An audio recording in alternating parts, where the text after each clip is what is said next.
আসসালামু আলাইকুম বন্ধুরা, চলে এসেছি ভাইরাল আমের আচারের রেসিপি নিয়ে। ভাইরাল এই জন্য বলছি কারণ আমার আমের আচারের কালার দেখে তোমরা বলেছো আচারটা নাকি অনেক সুন্দর, দেখেই নাকি একটা ভাইরাল ভাইরাল ভাব আছে। তো এই যে ভাইরাল আম, আমার ভাইরাল আম গাছের ভাইরাল আম। এই আমগুলো কিন্তু কাঁচা আম, যখন কাঁচা আম ছিল তখনকার ভিডিও এটা কিন্তু রিসেন্ট ভিডিও না। তো আমগুলো সিদ্ধ করে আমি ফ্রিজে রেখে দিয়েছিলাম। এই যে দেখো শক্ত হয়ে আছে। কাঁচা আম আম ধুয়ে ছিলে একটু লবণ দিয়ে সিদ্ধ করে তারপরে ফ্রিজে রেখে দিয়েছিলাম পানি ঝরিয়ে। চলো এখন ঝটপট খুব সহজেই কিভাবে একদম একটা ভাইরাল মজাদার আচার তৈরি করা যায় সেটা তোমাদেরকে আমি দেখাচ্ছি। কড়াইয়ে একটু বেশি করে সরিষার তেল দিয়ে গরম করে নিয়েছি। শুকনা মরিচ, তেজপাতা, সাদা এলাচ এবং দারচিনি গরম তেলে দিয়ে দিলাম। এই চা মেথি আর জিরা ফোড়ন দেওয়া লাগতো, সেটা তো আমি ভুলেই গেছি।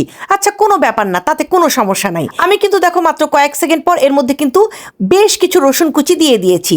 এখন এটা নাড়তেই থাকবো, নাড়তে নাড়তে ও মা গো, দেখো এটা কি সুন্দর বাদামি কালার হয়ে গেছে। এখন আমি এখানে আমার সিদ্ধ করা আমগুলো দিয়ে দিব।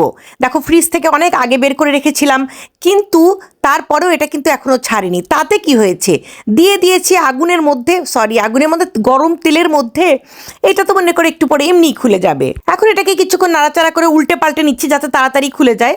তাড়াতাড়ি না খুললেও সমস্যা নেই, কারণ আচার নাড়তে নাড়তে নাড়তে নাড়তে এটা এমনিই নরম হয়ে যাবে।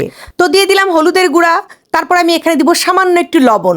যতই চিনি দিই না কেন আচারে লবণ দিতেই হবে, এতে চিনির মিষ্টির ব্যালেন্সটা কিন্তু খুব ভালো হয়। এখন দিয়ে দিলাম মরিচের গুঁড়া। আমি এখানে কিন্তু চিনিও মেশাবো। এটা হচ্ছে টক ঝাল মিষ্টি আচার হবে, তবে চিনির পরিমাণটা তোমরা বুঝে দিবা। আমার যেহেতু মিষ্টি আচার বেশি পছন্দ, সেই জন্য আমি একটু চিনিটা বেশি করেই দিলাম। দেখো নাড়তে নাড়তে কিন্তু আচারের দলাটা একদম খুলে যাচ্ছে।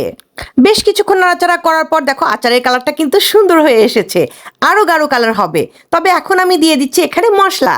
কিছুই না, পাঁচফোড়ন হালকা টেলে নিয়েছি শুকনা খোলায়। টেলে নেওয়ার পর তারপর এটা পাটাতে সুন্দর করে গুঁড়ো করে নিয়েছি। তবে এটা কিন্তু দোকানের পাঁচফোড়ন না, এটা হচ্ছে ঘরে তৈরি পাঁচফোড়ন।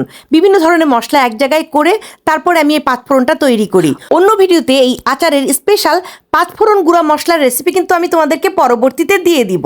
তবে যারা নতুন তাদেরকে বলে দিচ্ছি, দোকানে যে ডালতালানি করার জন্য যে পাঁচফোড়ন মশলা আছে, সেই আস্ত পাঁচফোড়ন মশলা তোমরা কিনে আনবা।